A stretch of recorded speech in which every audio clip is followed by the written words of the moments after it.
고린도전서 10장 31절은 너희가 먹든지 마시든지 무엇을 하든지 우리가 그냥 살아가는 것이 아니라 하나님의 영광을 위하여 살아야 할 줄로 믿습니다.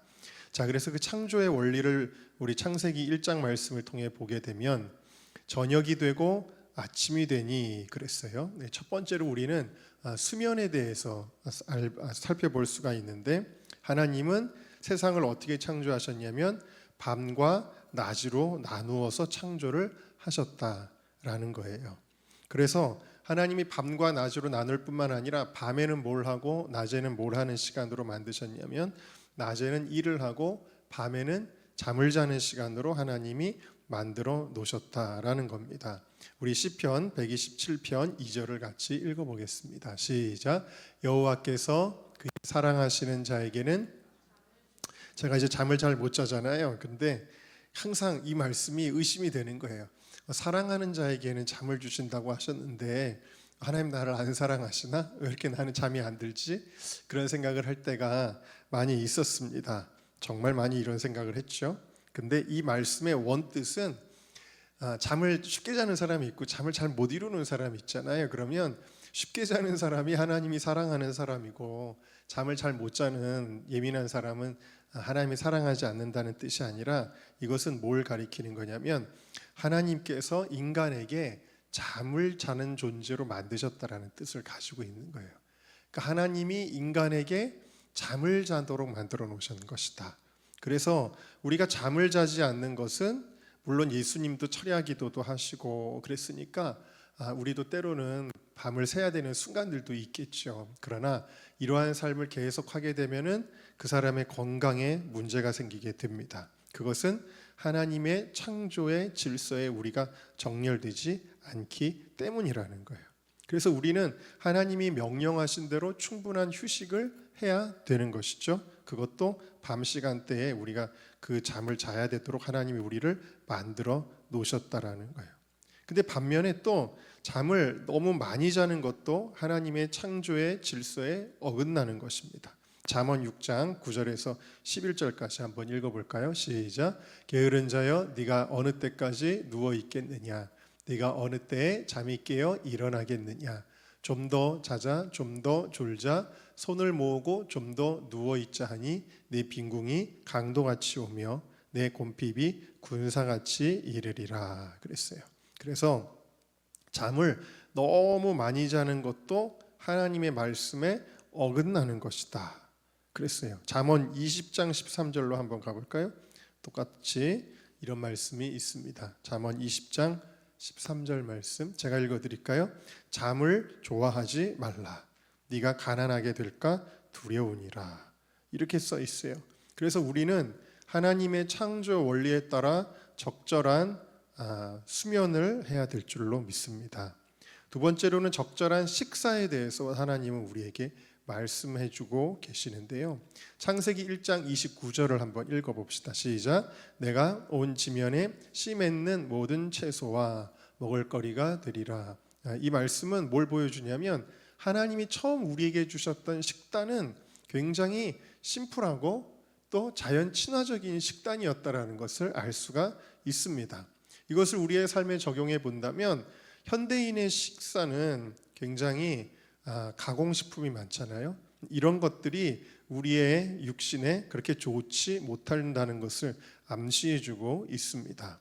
특별히 우리가 식사를 탐하고 그것을 너무 절제하지 못하는 것에 대해 성경은 많이 경고하고 계시는데요.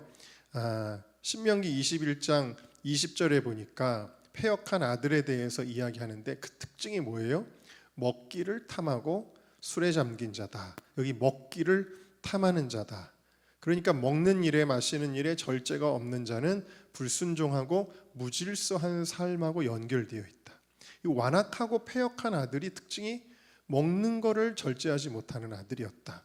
그러니까 우리가 음식을 절제하는 것은 우리 삶이 절제되고 질서 있고 하나님께 순종하는 삶하고 아주 연관이 깊다라는 것을 말씀해주고 있습니다. 그래서 출애굽의 사건에 이것이 대표적으로 나타나는데, 하나님이 출급한 이스라엘 백성, 농사도 지을 수 없는 이 이스라엘 백성을 위해 하늘에서 만나를 내려주시잖아요. 그런데도 불구하고 이 이스라엘 백성들이 막 불평을 합니다. 이거 맛대가리 없는 거 먹기 싫다. 우리가 애굽에 있을 때는 얼마나 맛있는 음식들이 많았는데, 그러면서 여러 가지 메뉴들을 이야기합니다. 뭐 여러 가지 생선, 야채, 뭐 마늘, 막 이런 얘기를 하다가 그들이 이제 고기를 구하게 되니까 하나님이 어떻게 하셔요?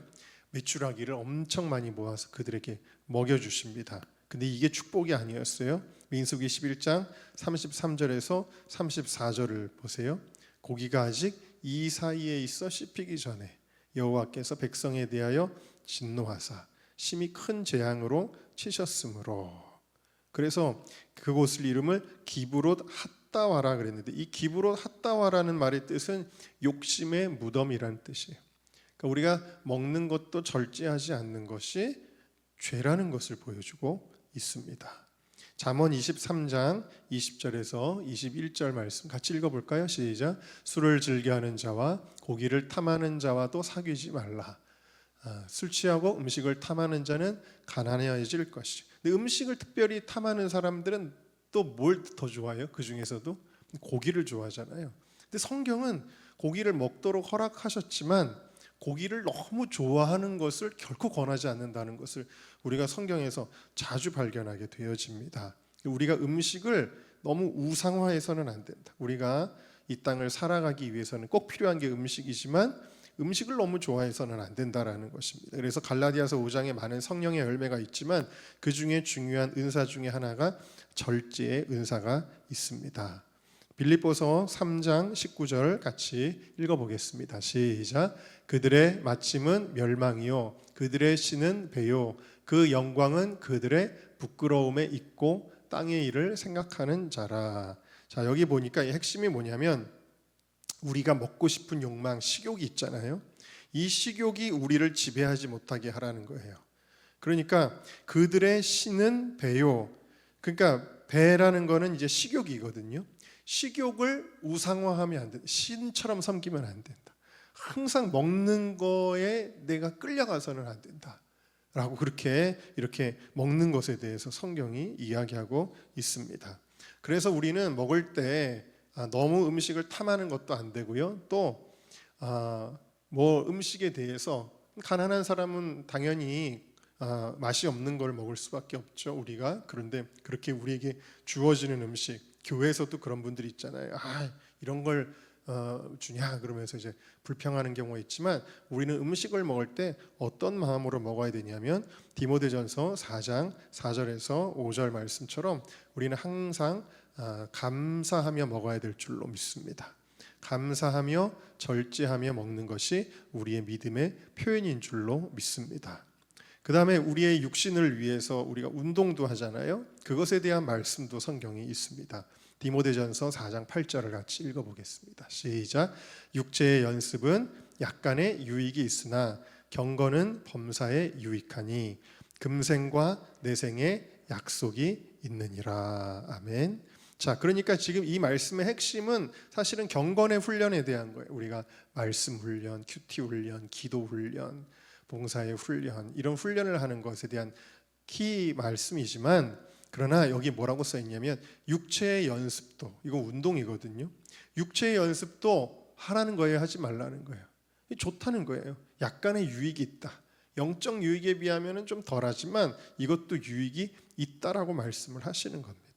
그래서 우리가 육체의 연습도 성경은 권하고 있다라는 것을 알 수가 있습니다. 자, 아까 처음에 창조의 원리를 하면서 그 낮과 밤, 그 다음에 우리의 수면, 이런 것에 대해 말씀을 드렸잖아요. 근데 수면을 안 하는 것도 창조의 질서에 어긋나는 것이고, 수면이 너무 많은 것도 창조의 질서에 어긋나는 거라 그랬어요. 근데 이 수면이 너무 많은 사람들은 게으름과 연관이 되어져 있는데, 우리가 게으른 삶을 살면 또 말씀에 정렬된 것이 아닙니다. 성경은 먼저 우리의 사업장, 직장에서 성실하게 살아갈 것을 말씀하고 있습니다. 자, 우리 잠언 21장 25절, 잠언 10장 4절 다 필요한 말씀들이지만 스킵하고 데살로니가 후서 3장 10절에서 12절 우리가 한번 읽어보겠습니다. 시작. 누구든지 일하기 싫어하거든 먹지도 말게 하라. 조용히 일하고 자기 손으로 일하기를 권하노라. 그래서 여러분, 일하기 싫어하는 사람들이 많이 있지만 게으른 사람들, 우리는 부지런히 우리에게 주어진 일상의 일들을 잘 감당해야 될 줄로 믿습니다. 전도서 9장 10절 말씀도 읽겠습니다. 시작. 무슨 일을 하든지 내 손이 이를 얻는 대로 힘을 다하여 할지어다. 에베소서 6장 말씀도 읽겠습니다. 시작. 종들아 두려워하고 떨며 성실한 마음으로 육체의 상전에게 순종하기를 그리스도께 하듯 하라. 기쁘게 섬기기를 주께 하듯 하고 사람에게 하듯 하지 말라. 그래서 우리의 직장 생활도 성실하게 할 것을 말씀해 주고 있고요. 또한 가정에서도 마찬가지입니다. 가정에서도 우리는 성실하고 부지런히 살아야 됩니다. 디모데전서 5장 8절을 같이 읽겠습니다. 시작. 누구든지 자기 친족, 특히 자기 가족을 돌보지 아니하면 믿음을 배반한 자요 불신자보다 더 악한 자니. 어떤 사람은 가정을 내팽겨치고 막 놀러 다니는 한량 같은 분들이 있잖아요. 그러면 안 된다라는 것이죠. 여자의 역할에 대해서도 잠언 31장은 현숙한 여인에 대한 말씀이 길게 나오는데 한번 우리 그래도 한번 읽어보겠습니다. 시작. 누가 유능한, 이거를 제가 성경 말씀이 너무 옛날 말이라서 표준 세번역으로 준비를 했는데요. 한번 읽어봅시다. 시작. 누가 유능한 아내를 맡겠느냐? 그 값은 진주보다 더 뛰어나다. 날이 밝기도 전에 일어나서 식구들에게는 음식을 만들어주고 여종들에게는 일을 정하여 맡긴다. 한 손으로는 물레질을 하고 다른 손으로는 실을 탄다.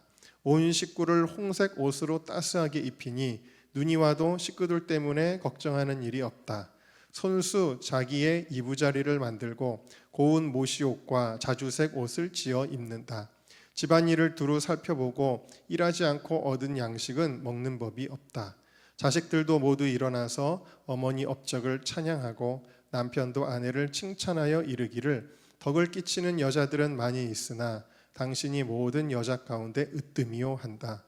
고운 것도 거짓되고 아름다운 것도 헛되지만 주님을 경외하는 여자는 칭찬을 받는다. 아내가 손수 거둔 결실은 아내에게 돌려라. 아내가 이룬 공로가 성문 어기 광장에서 인정받게 하여라.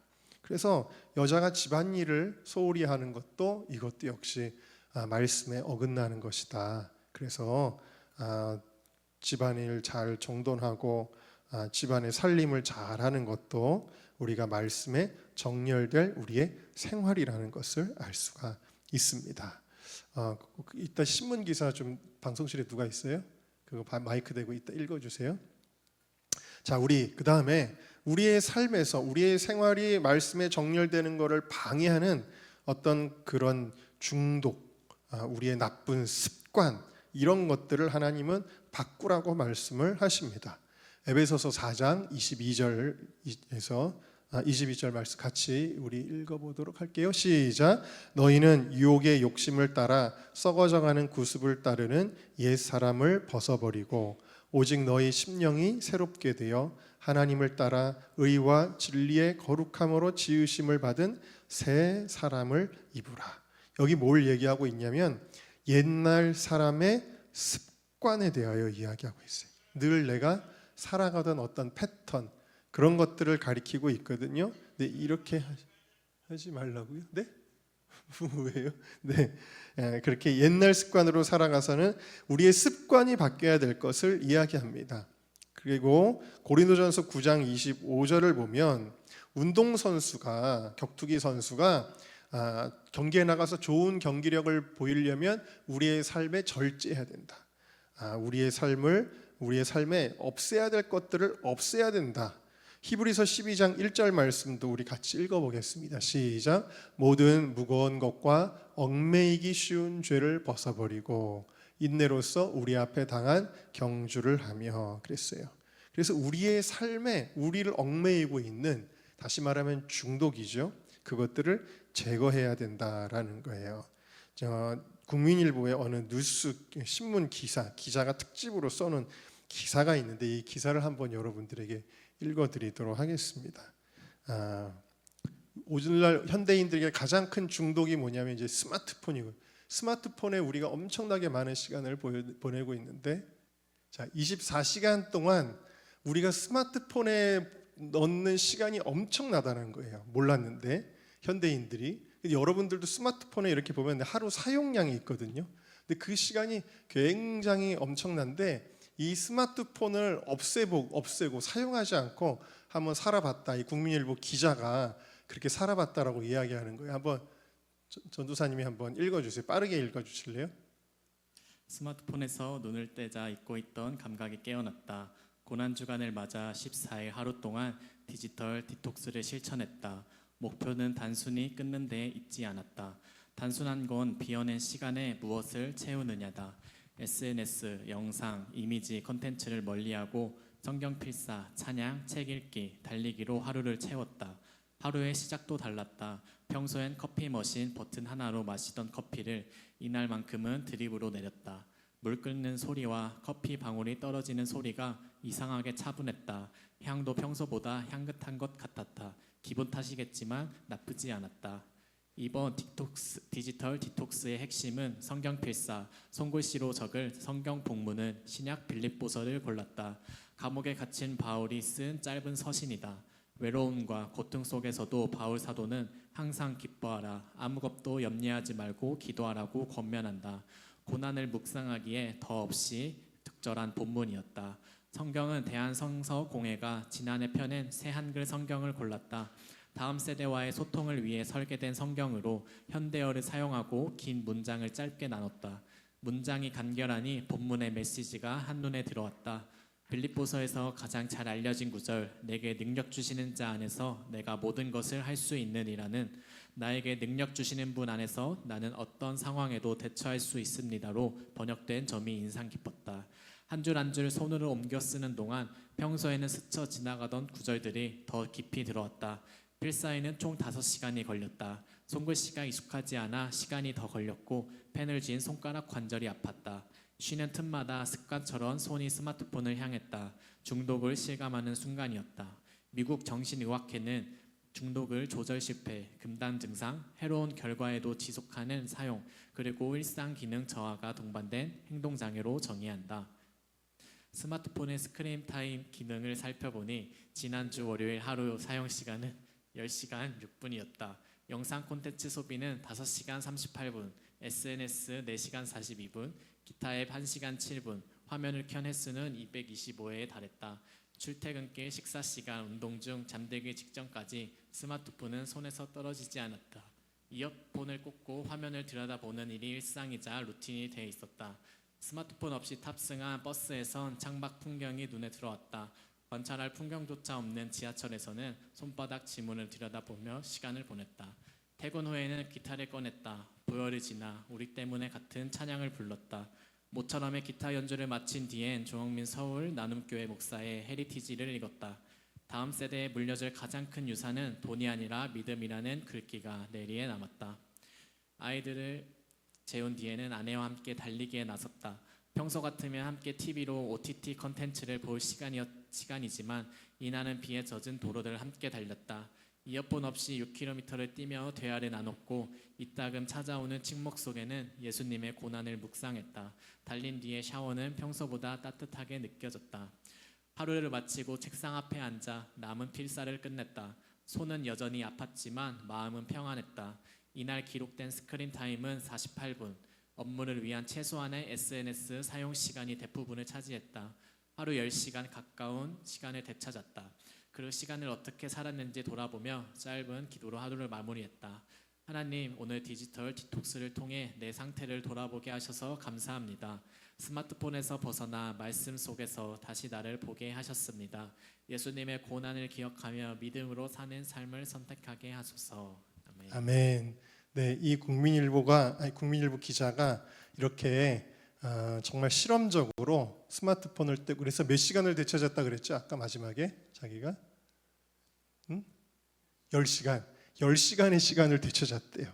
하나님의 말씀에 우리의 삶이 정렬될 때 이와 같이 시간의 유익도 누리고 우리의 영혼의 풍요함도 누리고 우리의 건강과 또 가정의 화목과 이 모든 것들을 누리게 되어진다.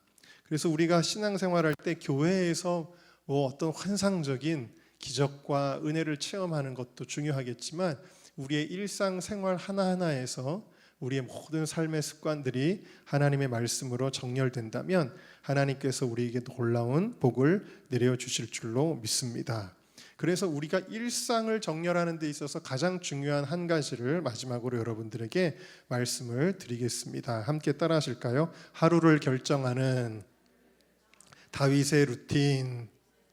자, 아까도 말씀드린 것처럼 저 기자도 항상 그렇게 살았던 것처럼 우리는 일어나자마자 스마트폰을 보고 카톡을 확인하고 또 인터넷 뉴스를 보고 이러면서 정말 물론 어르신들은 안 그러겠지만 젊은 사람들은 대부분 다 그렇게 하루를 시작합니다. 다윗은 어떻게 하루를 시작했을까요? 시편 119편, 148편 말씀 같이 읽어봅시다. 시작. 주의 말씀을 조용히 읊조리려고 내가 새벽녘에 눈을 떴나이다. 시편 57편 8편 시작. 내 영광아 깰지어다 비파야 수금아 깰지어다 내가 새벽을 깨우리로다. 다윗의 루틴은 뭐냐면 하루의 첫 시간을 성공하는 거예요. 하루의 첫 시간에 하나님의 말씀을 떠올리고 묵상하고 또 하나님 앞에 찬양하고 기도함으로 하루를 시작했다. 그렇게 하루를 시작하면 그것에 따라서 우리의 하루가 좌우가 되어진다라는 것입니다. 그냥 바쁘게 오늘도 출근해야 되네, 오늘도 하루가 시작이 됐네, 또 나갈 준비를 해야 되네 이러면서 정신없이 하루를 시작하면 하루 종일 분주하고 하루 종일 우리의 마음이 혼란하지만 우리가 하나님의 말씀으로 우리의 첫 시간을 정렬하면 그 하루가 하나님의 말씀으로 정렬되어진다라는 사실이에요. 첫 단추를 마치 잘 끼우면 두 번째, 세 번째 단추도 잘 끼워지는 것처럼 여러분의 하루의 첫 단추를 주님과 함께 성공적으로 시작하시기를 주님의 이름으로 축원합니다. 이것은 다윗의 루틴일 뿐만 아니라 예수님의 루틴이었습니다. 누가복음 22장 39절입니다. 누가복음 22장 39절 시작. 예수께서 나가사 습관을 따라 감람산에 가심에 제자들도 따라갔다. 예수님이 산에 올라가시는데 어떻게 올라가시냐면 습관을 따라. 예수님의 기도는 루틴이었다라는 거예요. 근데 특별히 어떤 루틴이 있었느냐? 마가복음 1장에 보니까 새벽에 일어나서 한적한 곳으로 가셔서 기도하시는 루틴이 있었다라는 것입니다. 또 누가복음 4장 16절 보면은 늘 하시던 대로 회당에 들어가서 성경을 읽으셨다. 예수님에게 성경 읽는, 교회에 가서 성경 읽는 루틴도 있었다. 그러니까 예수님은 그냥 막 사신 게 아니라 항상 하루의 첫 시간 기도하며 시작하시고 또 정해진 시간에 성경을 읽으시고 예수님은 그렇게 사셨다라는 거예요. 예수님이 아무리 무슨 성경 지식이 필요하시겠어요? 예수님이 하나님이신데 기도 안 한다고 능력이 없으십니까? 그럼에도 불구하고 예수님이 이렇게 사셨다라는 사실입니다. 어느 책에 나온 글입니다. 제가 읽어드릴게요. 모닝 루틴이 놀랍게 하루를 강력히 주장하고 장악하는 힘을 공급해 주었다. 종종 일상생활 중에 수시로 말씀이 생각나고 떠오르니 하나님의 뜻대로 하루를 정렬하는 것이 더 수월해지는 것이었다. 이처럼 하나님께서 그분의 역사를 일으키시는 시간, 영적으로 주님과 더 깊이 교제할 수 있는 소중한 타이밍을 절대 놓치지 말아야 한다. 아멘. 자, 우리 함께 기도하겠습니다.